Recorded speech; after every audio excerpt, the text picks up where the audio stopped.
Bonjour encore, peuple de Dieu. Que le Dieu de Papa Florian soit avec chacun de nous. Je voudrais dire à quelqu'un de nous suivre attentivement. Vous allez voir que ce mot-là va revenir dans un texte que nous lirons. Il faut suivre attentivement tout ce que nous disons et tout ce que nous faisons. Il faudrait que vous nous suivez avec beaucoup d'attention. C'est ce que j'ai dit dans un autre message là-bas. Tout ce que l'homme de Dieu te donne, il faut prendre ça avec beaucoup d'attention. Je veux dire encore à d'autres catégories de personnes, il y a certains risques que vous ne devez pas prendre. Il y a certains risques que vous ne devez pas prendre. Parce que quand j'ai écouté un témoignage tout à l'heure, j'ai vu que la dame, elle a risqué vraiment sa vie. Si vous êtes avec le chemin du ciel et un jour, peut-être par quelque chose qui s'est passé, par quelque chose qui ne vous a pas plu, vous voulez vous détacher, vous voulez vous défaire, ce qui n'est pas impossible, parce que chacun de nous, nous sommes des êtres libres. Comme je l'ai dit, personne n'est descendu sur la terre avec une église. Quand tu mourras, tu seras seul dans le cercueil. Quand tu dois rendre ton jugement à Dieu, vous voyez, personne ne viendra t'aider là-bas, tu seras seul. Mais quand tu veux te détacher aussi, il faut être sûr que tu as attrapé la bonne branche. Vous voyez, quand vous voulez vous détacher, soyez sûr que vous avez attrapé la bonne branche.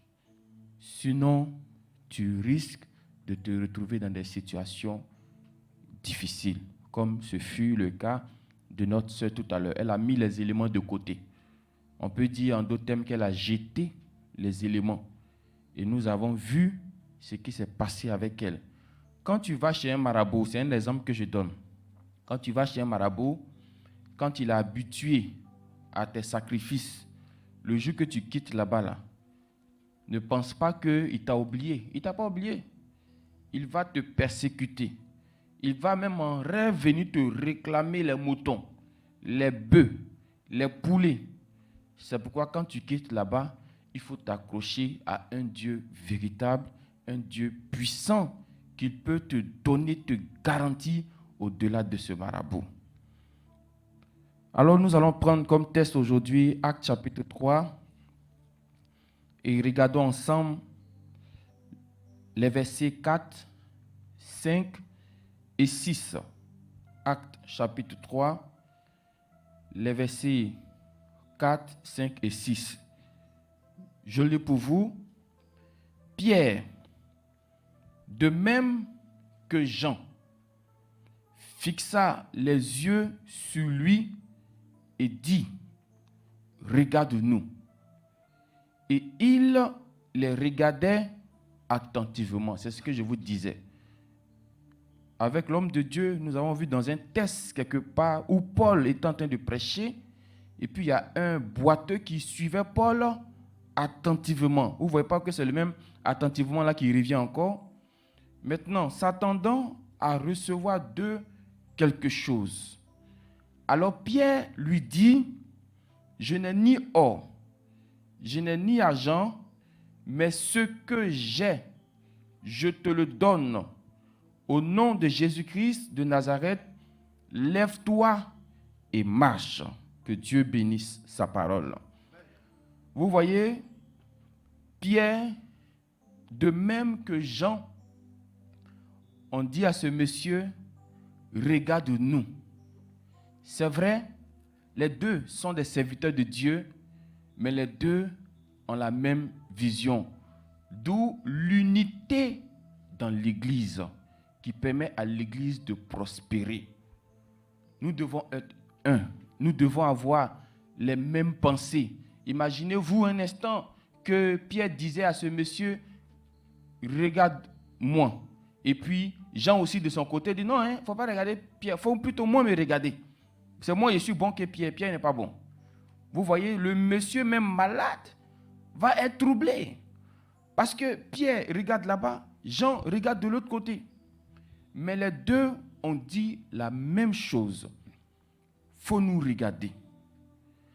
Une autre manière encore de dire, c'est vrai, tu as des problèmes, c'est vrai, tu as des situations difficiles, c'est vrai, tu ne marches pas depuis longtemps, mais nous voulons qu'en cet instant précis, tu oublies un peu ton problème.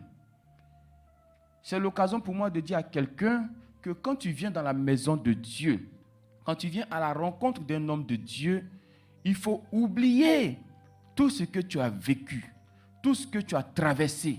Il faut maintenant fixer les regards vers le Dieu que ce serviteur-là prêche. Pierre et puis Jean, ils ont un Dieu puissant, le Seigneur Jésus-Christ. Il dit, bon, à partir de cet instant-là, oublie que tu es boiteux. Oublie que tu as des dettes. Oublie que tu as un problème de travail. Oublie toutes ces choses-là quand tu es dans la maison de Dieu et concentre-toi sur Dieu, sur ce que Dieu est en train de faire. C'est ce que Pierre et puis Jean étaient en train de dire à ce monsieur. Et ce monsieur, effectivement, s'attendait à recevoir d'eux quelque chose. Pierre encore prend la parole. Pourquoi Pierre prend beaucoup la parole? C'est simplement parce qu'en ce moment-là, c'est à lui que Jésus avait remis les clés du royaume des cieux. Il dit, je n'ai ni or, je n'ai ni argent. Littéralement, c'est-à-dire à terme simple. Quand vous regardez Pierre, est-ce que c'est quelqu'un qui n'a pas d'argent? Prenez bien les Écritures, vous allez voir que des gens vendaient leurs biens et puis mettaient ça au pied de qui? Au pied des apôtres. Est-ce que Pierre ne faisait pas partie de ces apôtres? Il faisait partie de ces apôtres. Donc, il avait l'argent. Ce n'est pas l'or non plus qui lui manquait.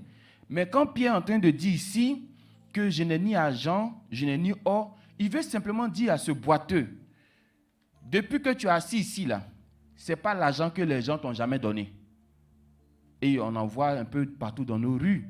Ils sont là. Souvent même là, tu lui donnes 10 000 francs. Tu vas le tourner jusqu'à... Il est là encore.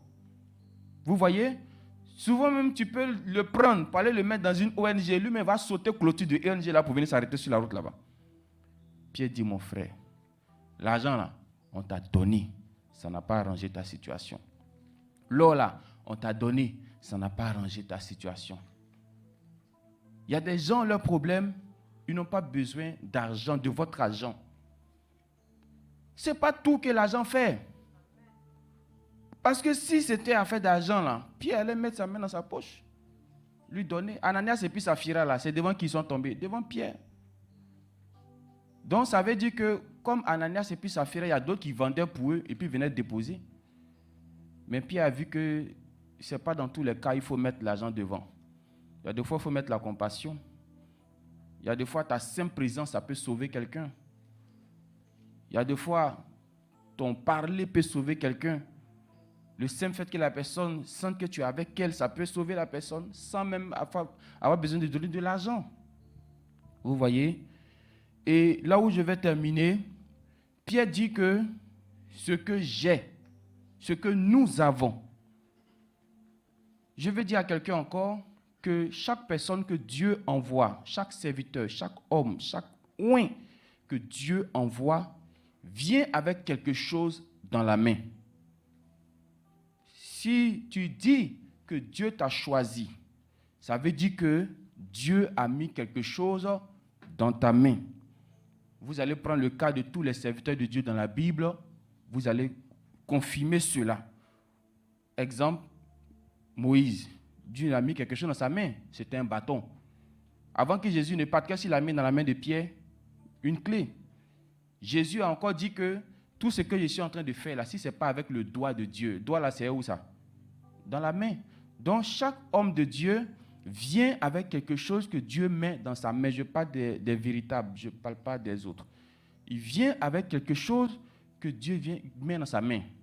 C'est vrai, il y a ce que Dieu met dans sa bouche, qui est la communion, qui est la parole, mais il y a ce que Dieu met dans sa main qui va te donner aussi la solution à tous tes problèmes. Il y a certains, ce qu'ils possèdent dans leurs mains ne peut pas t'aider forcément pour ton problème. Mais ils ne te le diront pas. Ils ne te le diront pas. Et tu es là, tu es là, tu es là, tu es là. C'est pourquoi ici, nous ne gardons pas quelqu'un. Si tu sens ou tu vois que ce qui est dans notre main, parce que nous n'avons rien d'autre que les éléments que vous connaissez déjà. Donc si c'était Papa Florent qui était à la place de Pierre, il allait dire à ce malade que je n'ai ni or, je n'ai ni argent. Ce que j'ai le sang de Jésus. Ce que j'ai le lait, j'ai la serviette, j'ai tout ce que vous connaissez. Maintenant, le malade là, il est libre de dire oui, je veux prendre, ou bon, votre affaire là, bon, c'est compliqué. Attendez, laisse-moi, je vais m'asseoir toujours ici pour attendre une autre personne.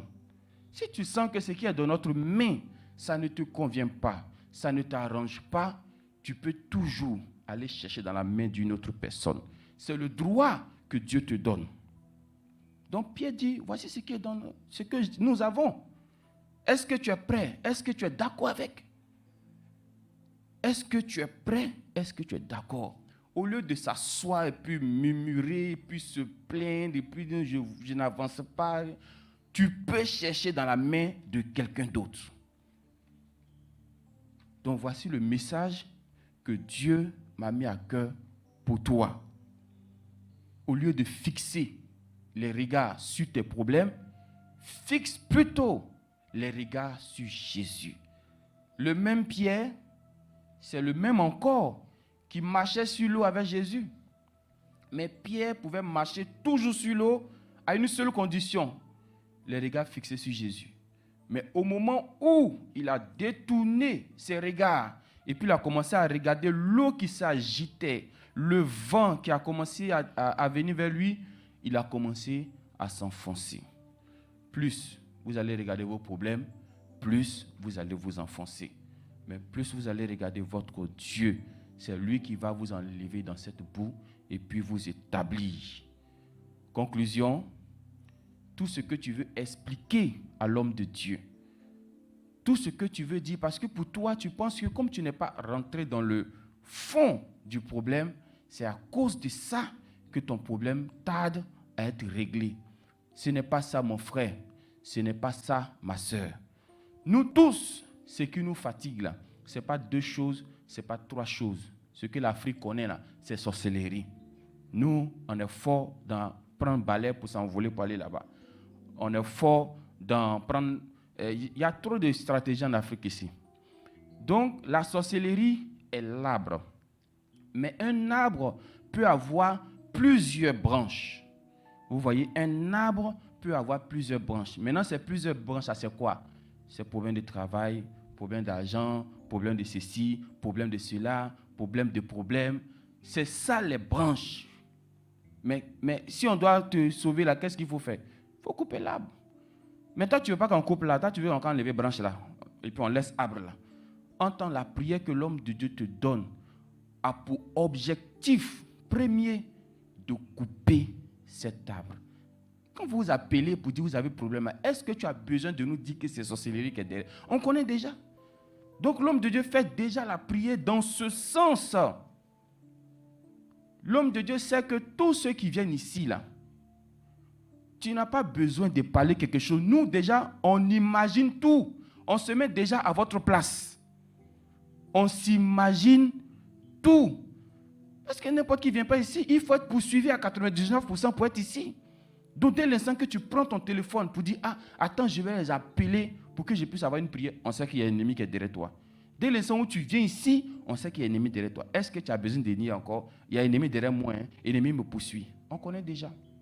Mais ce qui est dans notre main, là, il faut que tu prennes ça avec beaucoup d'attention pour voir la main de ce Dieu. Donc, que Dieu nous bénisse avec Actes chapitre 3, le verset 4 jusqu'à 6, au nom de Jésus.